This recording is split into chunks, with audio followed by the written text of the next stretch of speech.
Hello and welcome to this episode of The Rest is Entertainment Questions and Answers edition. I'm Marina Hyde. And I'm Richard Osman. Hello, Marina. Hello, Richard. How are you? I'm very, very well. Some lovely questions this week. I'm going to start with some Any Other Business. Jen O'Byrne has written in. Do you remember last week we talked about what would be the best entertainment job in the world? Yeah. And it was suggested that being an unfamous member of Coldplay would be the best job in the world because you get all the money, all the adrenaline, but you can walk down the street. And Jen says, I can confirm that being an unfamous member of Coldplay is the best job in the world. I once looked after their whole team for an event. I went to collect one of the band who had arrived by tube. I asked him why he didn't get dropped off by car like the others. He said, this is faster and no one knows me or cares. When our set is done, I'm going to sit in the regular seats of my family, watch the rest of the show and no one will recognise me. I said, that sounds effing great if I'm honest. And he said, it is. It's the best. There you go. It's actually been declared confirmed, the best confirmed by an anonymous member of Broadband. Talking of shows at Wembley, Matthew Bethel has written in and said, sorry if I'm going out of my mind, but did I see Marina twice on the big screen at the Oasis concert on Wembley on Sunday night in a bucket hat? You know what? You didn't. No, I was not on the Jumbotron at Coldplay because I didn't go. I would have liked to have gone. Sorry, not Coldplay, Oasis. I would have liked to have gone, but I didn't go. I'm told like literally every single journalist in the whole of London had a free ticket to it. So, but no, I didn't go, and it wasn't me in the bucket hat. People seem to have loved it, don't they? People have gone crazy for that whole thing. And again, that lovely thing of just everyone going out and seeing something real people in a real place. Yes. Do you know what? I assumed that was you, otherwise I wouldn't have asked the question. That was a really disappointing answer. No, I'm sorry. Sorry, Matthew. I'm very sorry it wasn't me. Oh, okay, here we go. This question's from Robert Berry. Who would be on your director Mount Rushmore? For me, it would be Wes Anderson, Tim Burton, Ari Aster and Brad Bird. It's a hell of a question, this. I took it to mean, in the same way that it's the four sort of great early presidents are on there, or, the people who've done remarkable things. I thought it had to be four massive names. I didn't just choose, Robert, my four favourite directors. I didn't think that was appropriate. It's one of the few things where, if you're asked who's on the writers' Mount Rushmore or actors' Mount Rushmore, the directors one is very, very hard not to pick four men. It's almost impossible, in fact, if you're looking at the whole history of kind of Hollywood and not pick four men. And I think it's one of the few remaining industries where that's the case. So Hollywood, have a little think about that. I have got four names. I'm going to go for Alfred Hitchcock. You sort of have to, right? Billy Wilder. I was going to put him. I've gone for. I was thinking of him. Okay. I've gone for Spielberg. You have to. It's sort of Spielberg or Scorsese, but I just think, and I love Scorsese, but Spielberg just because of what he means to people and what he's given to our culture. And my fourth one is Rob Reiner, only because I think he had the greatest run of movies that anyone's ever made with Spinal Tap and When Harry Met Sally and A Few Good Men and Stand By Me and Misery. You'd think, come on. Unbelievable. Rob Reiner is unbelievable. And I think he is the one name on there that wouldn't ordinarily be put on that Mount Rushmore. But I think we need to have a little rethink about Rob Reiner and his career because he does comedies. I think sometimes people are slightly, I know Billy Wilder did as well. I mean, it's all white men. And, I haven't gone outside Hollywood. I haven't gone for Kurosawa or something like that. I just thought in the spirit of the original Mount Rushmore, I would go with just four behemoths. I'm aware you have not had any time to think about this at all. But if you were to have the four great directors, I would have had Hitchcock. I would have had Billy Wilder, I would have had Spielberg, and I would have had to have had Scorsese. That's a hell of a snub to Rob Reiner. I know, but I know. It is interesting, because if you did like the four, if you had like literature, Jane Austen would be there, Agatha Christie would be there. I mean, acting, but directing is so male and white. And it still is. Yeah. It's crazy, isn't it? It remains that way completely, which is why the acting categories remain split at the Oscars, as we've discussed before, because if they weren't, it would all be men nominated. I'm sorry to say. But I have to say, no matter how much they try and diversify the Academy, people would cleave to male nominations if it was just in the sort of humankind sense rather than... Actually, in the humankind sense. Well, you know what I mean, in the word that describes both men and women in the acting profession. Yes, I understand. But Robert, I have to say I love the format of the question, the director of Mount Rushmore. And if anyone wants to get a question on this show, Mount Rushmore of various other I've been to entertainment things. Have you? Yeah. How was it? The sculptor, a guy called Borglum, the whole story of how he did it is really interesting. And it's something like 17 miles away from one of the other great enormous landscape sculptures, which is still unfinished, which is Crazy Horse. They're about 17 miles from each other in South Dakota, and it's absolutely amazing. And Crazy Horse is still being built and is the most enormous thing. Is it just a tourist attraction? The Native American chief came to a sculptor and said, I would like the white man to see, I think he said, the red man has heroes too. This sculpture is so enormous. It's of Crazy Horse pointing forward. I think you could put about 400 people on the arm. It's still being built, and the children have taken it over, and then the grandchildren have taken it over. Because we spent too long at Crazy Horse, I was thinking, oh, we've missed sunset at Mount Rushmore. This is so annoying. But actually what happened was that we went and sat in this auditorium, and they have this incredibly moving ceremony where they say, are there any veterans in the audience? Once the sun's set, they retire the flag every night. All of these veterans from different conflicts came down the steps. The whole thing was really amazing. And so just those 17 miles apart, these two very, very different parts of American cultural history. Anyway, I really recommend, if you're in South Dakota, you have to do both those things. We have to remember we're Restless Entertainment, not Restless History. Sorry. But it's like we can add a little bit of value. But anyway, I love the question, Robert. Thank you. I'm happy to do Very more good. Mount Rushmores of. Marina, I have a question for you from Alan, who has not provided us a surname or has not provided us with a first name, one or the other. Alan says, thank you so much for the podcast. I can't tell you how much I look forward to you joining me for my breakfast every Tuesday and Thursday. Thank you, Alan. I have a question I'd love to hear your answer to, although I'm slightly trepidatious as to Marina's response. Okay. What do you think of the rise of Dungeons and Dragons as an entertainment product? The podcasts about the game are enormous, and Critical Role is something of a cultural behemoth. Oh, I've said behemoth quite a lot in this episode. Would it finally break into the mainstream? I don't know why you're worried about my answer, because Dungeons and Dragons is amazing. It's owned by Hasbro, which is more than 100 years old as a toy or games company, but it's got a subdivision which are called Wizards of the Coast. The rest of Hasbro is not doing as well. Wizards of the Coast, revenues grew 70% last year. I think they made almost 1.5 billion. They look after Dungeons and Dragons. They also have Magic the Gathering and things like that. There's lots of reasons it has a kind of cultural relevance. I always think when things get a cultural relevance, it can't just be because a niche fandom, however engaged and however many millions are playing it. Things like the Stranger Things, and that in itself is derivative of, at the start of E.T., of which the whole look, and those early Spielberg films, the whole look and the whole kind of vibe of Stranger Things is very much inspired by those. But Critical Role, who are, as you say, they are huge. They're like a group of friends and professional voice actors. They play a live stream game of it. It's enormous. Yeah. When they were going to do a live version of the game, they sold out Wembley and Madison Square Gardens in something like 6 minutes.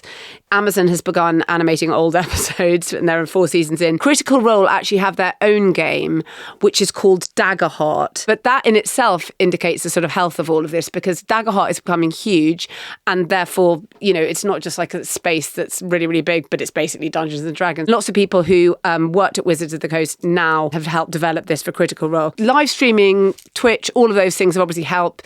I mean, obviously in the 80s, it was kind of hamstrung by that whole moral panic thing, which if our audiences don't know, there was a big panic about Dungeons and Dragons, that it was satanic in the 80s. And it started, I think, in 79. It was a very sad story about a student who was a big fan of Dungeons and Dragons who vanished from their university dorm, and then actually they were later found sort of hiding in a tunnel. It was some kind of awful self-harm episode, and I'm afraid this person eventually ended up taking their own life. And another suicide, the mother thought it had something to do with Dungeons and Dragons, and it became this weird rumour that if your character died, like you lost it, then you had to kill yourself, which was not the case at all. And it was one of those bizarre moral panics that basically dissolved because it was not complete nonsense and nothing happened. I mean, when you think of the things you've got to worry about nowadays, this was a very tame thing.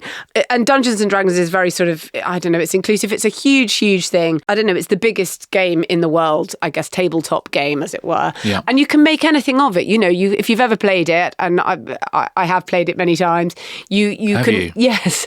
Okay. But you're creating worlds yourself. Yeah. So it's it's an incredible game. And if people don't know it, there are sort of various, there are runes and laws, but you roll dice, and huge amounts of luck involved.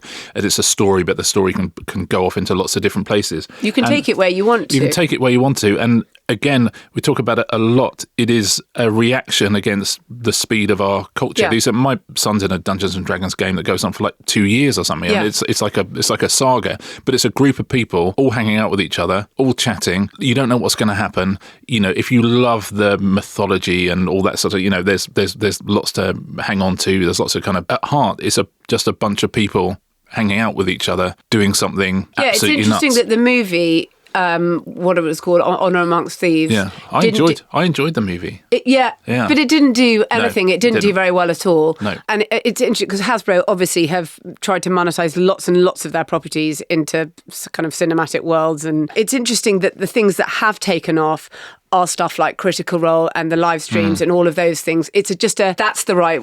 They don't have ownership of that though. That's the trouble for them, is that they can't own that. Whereas obviously you can own and license your rights to have movies made. You really couldn't have explained this to someone, honestly, even 15 years ago, that you could sell out Wembley to watch people pay a live version of it. None of these things could be explained. I mean, obviously, podcasters selling out shows could also not have been explained. But it's interesting. I'm a big fan of Dungeons and Dragons. Same. And I love what's happened to it. I think it's a wonderful game, and I think it has a wonderful place in our culture. Yeah. And I think it speaks to where we're going as well, which is human connection. Yes. In entertainment. Shall we go to some adverts? Yes, let's do that. This episode is brought to you by Sky Sports. The curtain's about to rise on a new Premier League season, the national soap opera with 20 clubs chasing glory, redemption or simply survival. And this year, Sky Sports will show 215 games live compared with last season's 128. It is an episodic drama with no time for rewrites, 4 fixtures a week and, for the first time, every final day fixture shown live, all in one place. 10 months of unscripted theatre, new heroes and old rivalries, from final act twists to title challenges fading to black. If football is theatre, this is the main stage. Sky has 80% of all televised Premier League matches, so you can watch your team more than ever. Fulham may not be up for best performance in a leading role, but I'll prepare an acceptance speech, just in case. Upgrade today to take the best seat in the house. All the highs, lows and controversial in-betweens unfolding live chapter by chaotic chapter. Search Sky Sports Premier League or go to sky.com. Terms apply. This episode includes a segment from our sponsor TUI, the holiday experts who understand that sometimes your next big trip starts with your latest watch list. Yes, this is the location effect, where we look at how film and TV locations don't just set the scene, they can set your holiday itinerary too. Sometimes what starts as set design ends up as a travel plan. Give me some examples, Richard, of dream locations. Ingrid and I are terrible at anything we watch.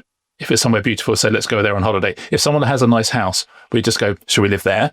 And if anyone's a nicer on holiday, we're immediately online looking it up. I think the absolute perfect example of it is the White Lotus. So the White Lotus, firstly, they go to amazing resorts, they're Sicily or, Thailand, wherever they might be. And people are being murdered. Terrible stuff is happening, but you spend the whole time just going, we have to go there on holiday. Oh my God, this looks amazing. In between sort of gunfire and all sorts of terrible things happening, you're like, wow, this place. The best ever depiction of Italy is Ripley, the amazing Netflix series, and it's shot so beautifully, and always sort of walking up sort of cliffside walkways and under arches and things like that. It's impossible to watch those shows and not immediately think we have to book a holiday. It's like, if you think about the money that is spent on videos for holiday companies, and suddenly you got this movie which has been $40-50 million making somewhere look absolutely incredible. It'd be weird not to watch these things and not immediately think, I have to go on holiday there. But Ripley as well, just the Amalfi Coast and Rome, when you watch Ripley, just absolutely make you salivate for a holiday. However, Richard, let's be a bit more prosaic, because sometimes it is a tax break. So there are the great tax break countries.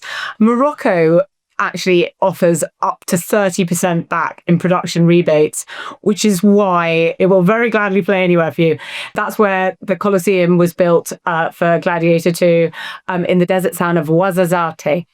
Speaking of desert towns, I think you and I have both been to the same place, which is the place where the spaghetti westerns were shot, which was not actually in the Wild West when they became really popular. Things like A Fistful of Dollars for a Few Dollars More, Good, Bad and Ugly. It's actually in Spain. It's near Almeria. And we've just discovered that you and I have both been to that same town. Absolutely loved it. And that's literally going to the set of a movie, because they've got all the old sets there. Like, you can take amazing photographs, and it's in Almeria. So that is literally a movie set. That's not just the backdrop of, oh my God, look at these majestic mountains. That is the taverns, the bars, the shops of a Wild West town. And you go there. I absolutely loved it. It's the greatest photo shoot location of all time. It's hilarious. I took only 937 pictures of Kieran in the Wild West there when we went. It was brilliant. Absolutely brilliant. Don't forget, with TUI, you don't just have to admire the wide shot, you can book the whole scene. Explore over 100 destinations with TUI, from Greece to Thailand, Morocco and more. Stay in premium hotels, book authentic cooking classes and experiences to get closer to the culture behind the screen. Find out more online, via the app or in-store. TUI, live happy. All package holidays are ATOL and ABTA protected. T's and C's apply. See website for details.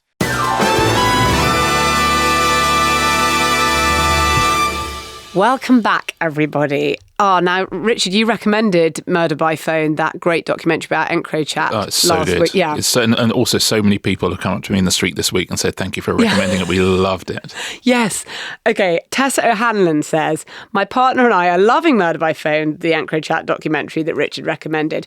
We've been trying to cast people for the inevitable Netflix series that will be on our screens. Mike Pope could only be Statham. But we noticed that some detectives were blurred and others weren't. Surely the NCA agents speaking openly are at high risk of being targeted even after 5 years. Yes, I spoke to Simon Ford, who's the exec producer of this show. And again, if you haven't seen, I won't give away spoilers in this, but what he said was interesting about exactly the question you're asking, Tessa. So this show took them years and years and years to make. The level of access they had to make the show was absolutely unprecedented. They're right in the heart of the National Crime Agency, which is a very, very secretive place. And, the legal hoops they must have had to jump through. If you've watched it, the stuff they must have had to clear, every single message, all that stuff, the legal hoops must have been almost unimaginable. So, a lot of the people speaking at this work at the NCA and various other agencies that are not, as you would say, public facing. So they're not people who really should be showing their face. And the program maker said, well, look, we gave them an absolute full gamut of how they were allowed to appear on screen, which is what you've seen, Tessa. So you can run from what they call full ID, which is it's just you, it's your name, it's what you look like, to full non-ID, which would be the complete blurring. And in between, and you'll have seen there's one particular one. There are name changes and obscuring identities by disguises and makeup. There's one great NCA officer who essentially wears glasses, like a big wig, and they're like these big sideburns, and you're like, maybe that's what he looks like. If by the way you're listening and it is what you look like, then forgive me, because it's a strong look, I'll say that. But certainly if you were looking to disguise yourself, then he had every single version of a disguise you could possibly have. And constant chatting to those people in advance of transmission as to, do they want to change how they're shown? Has something operationally happened that means they have to be taken out of the documentary or obscured in a different way? So right up to the sort of day of transmission, making sure that every contributor to the programme was kept informed. But Simon says, look, it took a long time to make this thing. It's a very, very small team, very, very secretive team, as it has to be, because there are people whose identities can't be given away in this. If you look at the people they're locking up, especially, but obviously some directors on the show did have to move on, because you can't stay on this show for 5 years. It's because it was in deep freeze for a long time, because so many of the criminals involved in this documentary had so much money and spent so much money trying to stop the documentary going out, trying to make the messages inadmissible in court, which of course would mean they're inadmissible on TV as well. And without those messages, you don't have a series. So it's one of those ones where Simon and his team and the whole channel absolutely held their nerve till the last possible moment. But every single person involved was kept informed all the way up to the last minute. And Mick Pope, who was the guy I spoke about last week, who's wonderful. Yes, Simon says he was an absolute joy. Rare to find such a compelling storyteller, even when he is telling you what he had for breakfast to check the mics, he said. And Mick Pope actually got in touch with us to say thank you for his mention. And he said, I did worry that my language might be a bit fruity, but I hope people would understand it in the context of the job that I do. We absolutely did. He's a hard-bitten cop, Richard. Yeah. Do you know? Oh, no, listen, you got to see it. He doesn't come across as hard-bitten, Mick Pope. I can see the Statham thing, but I'm starting this tonight. I think you would love it. But Statham as Pope, and Mick Pope, not the Pope. No. Thank you so much to Simon Yeah. Ford for answering Tessa's question as well. And thank you for making that great show and for holding your nerve for such a long time. Adam Levy has a question for you, Marina. He said, I've really enjoyed your quickfire A-lister segments, although I do think that Marina is a bit too generous to some of the legacy A-listers. Who is the biggest A-lister of all time? If we compare people when they were at their absolute peak of fame, who is the absolute GOAT of the A-listers? Okay. The idea that I'm too generous to legacy A-listers is something I've also been thinking about. Oh, really? But I think it matters because what I do think about all the time is, even though I might think someone like Harris Dickinson is amazing and he's probably going to become like, maybe he'll be James Bond, maybe whatever, go down a high street in the UK or Main Street USA, to use this as a generic term, and show people the picture and say, do you know who this is? And the answer is no. And it's very interesting. The reason I call them a legacy A-lister is because people actually know who they are. And you could show people pictures all across America, all across the UK. But I have been preoccupied with this because I've also noticed this tendency in myself. So I found some... This is a real... It's interesting. Yeah, well, I'm going to come to the answer to the actual question in a minute. But more, more about you. So I had a look at some YouGov polling that they poll every quarter, really. The most recent polling for Q2 for 2025 is the most sort of famous actors, the most recognisable. Oh, do they do that? Yeah. That's fun. Okay. Number one, yeah. Keanu Reeves, 98% recognition amongst all adults in the UK. Have you started this list at number one? Yeah, no, I have. Okay, but it's interesting where it goes down to. Okay. Gotcha. So 2, Morgan Freeman, 3, Nicolas Cage. I mean, these are interesting, you see. Like more than Tom Cruise? Yeah, well, Tom Cruise is at 7. 4, Johnny Depp. 5, Will Smith. 6, Leonardo DiCaprio. 8, Marilyn Monroe. Interesting, we're going to come to all this. Okay. 9, Brad Pitt. 10, Jim Carrey. Yeah, you see, I think this is interesting. There's something about it. When's the last Jim Carrey movie you saw? Yeah. There's something about legacy A-list that is a thing. But in terms of your actual question, I, by the way, think he was talking about Katharine Hepburn in terms of biggest movie stars, maybe. She's won the most Oscars, Katharine Hepburn. So there's She's lots the only of... person to win an Oscar, and another actress got an Oscar for playing her. Yes, that's correct. Well. Yeah. Okay. You know, is it like Chaplin, where just the most people in the world were watching their movies at any one time almost because it was such a... Katharine Hepburn, the most Oscars. Marilyn Monroe, maybe the most iconic. I think it's so interesting that she's still at number 8. That's crazy. That Also, list. by the way, the only woman in the top 10. Yeah, Angelina Jolie is actually the other woman in the top 20 in that list. I didn't go all the way through them. For me, in some ways, the kind of platonic ideal of a movie star, Cary Grant. Yeah, sort of defined what movie star meant. Yeah, what movie star meant. So there are all these different metrics that I could use. Marlon Brando, maybe the most influential. You'll find most movie stars saying, you know... The most actory of all the actors, yeah. John Wayne, that kind of iconic Americana thing, right when America was the absolute centre of the world for everything. Tom Hanks, who takes those very big, sort of huge American roles. And Samuel L. Jackson, you know, the movies that he has been in have grossed the most, but he's just, lots of that's because of Marvel. Wasn't she just overtaken by Scarlett Johansson? Yes, because Jurassic Rebirth has tipped her over. All that, De Niro, for me, in so many ways, such an iconic actor. But actually, what I have to say is that I have to come back to Tom Cruise because, and I thought about this really hard, he's basically spent 40 years as a leading man, and show me anybody else in the whole of movie history who did that. And maybe that's part of our anti-aging techniques that we have nowadays, or whatever we have. Yeah. But he spent 40 years as a leading man, and I just don't think that is replicated anywhere in cinematic history. And for that reason, probably I would say that, although it feels odd because to a large extent he comes in, not exactly that line in the first episode of The Sopranos, lately I've been thinking I came in at the end of something, but he does to some extent. He is maybe the last movie star as well as perhaps being the biggest. Yeah, and seems to care about the industry and seems to have a view on it. So he's not just turning up for work. He's sort of trying to add to the canon. Oh, and so self-conscious, and thinking about the craft and thinking about what it means and thinking about theatrical and all those sorts of things. But as I say, there are many different ways we could talk about it. So I hope I talked through all of those little bits about who I think is why. But you're going cruisy. I think that's not a bad call. Simply because I can't, because of staying as a leading man for 40 years. Yeah. That's me. Okay, speaking of the iconic, Madame Tussauds, Ewan Davison says, I've just taken my son to Madame Tussauds for the first time and couldn't help but think about the behind the scenes of it all. How do they make the figures and what happens to the figures if the celebrity gets cancelled? But I'm so obsessed with that, of the people who were famous and are no longer famous, and knowing the kind of the melting point. That, the melting point, yeah. Yeah, which comes to everybody. A friend of mine at The Guardian once went to Madame Tussauds to do an interview and saw Richard Branson's head in a sink. Just putting it out there.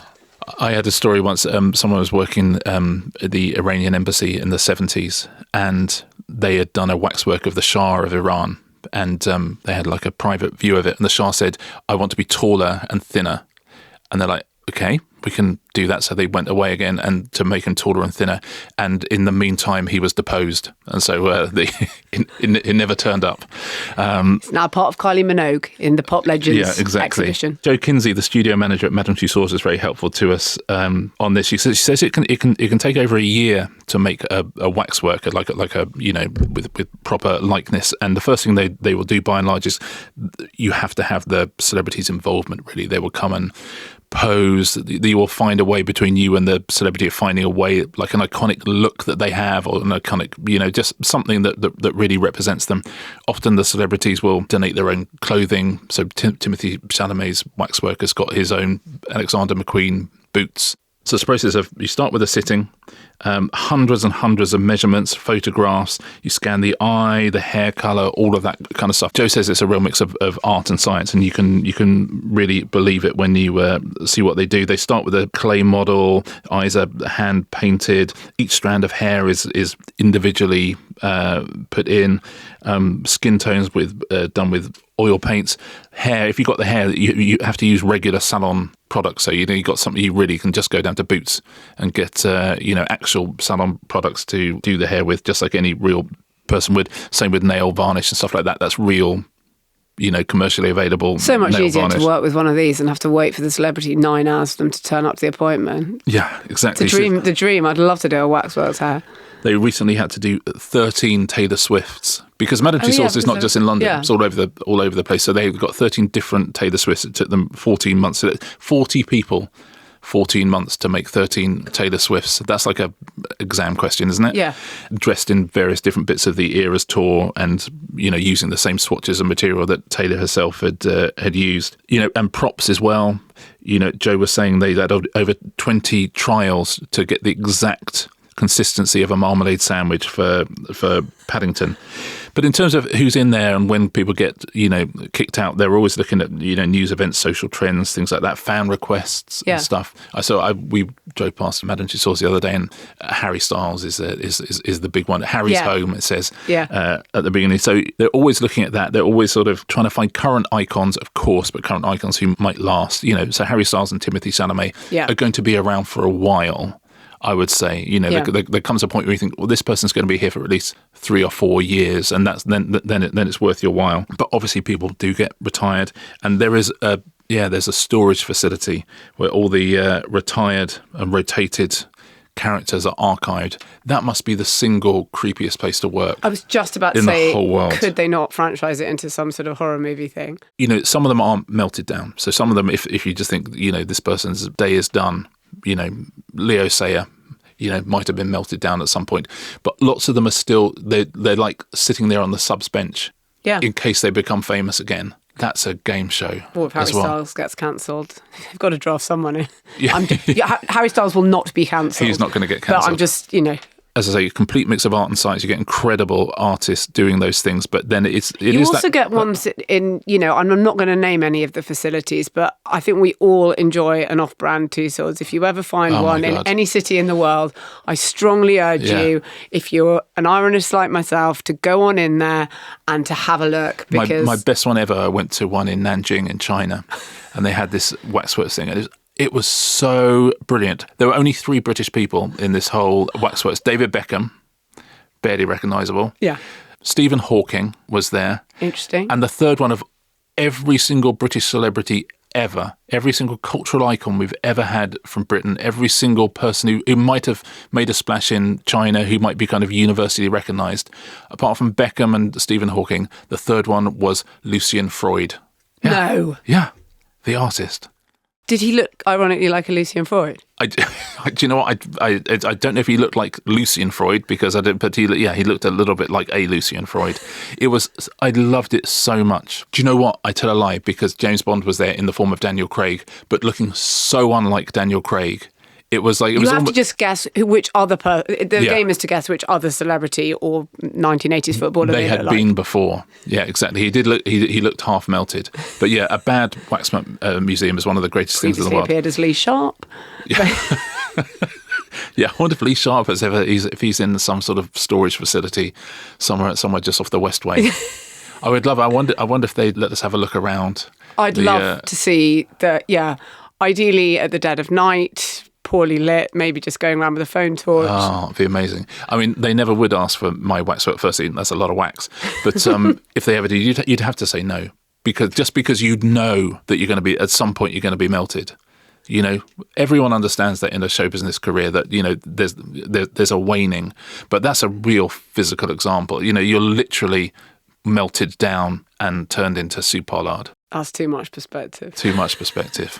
All right. On that note, I think that is us done. That's us done. Yes, we have a bonus episode tomorrow all about the rise of Euro Disney. So for members, I hope you enjoy that. Fallen rise, I think it's fair to say. Fallen rise of Euro Disney, yeah. And other than that, we'll see you next Tuesday. See you next Tuesday.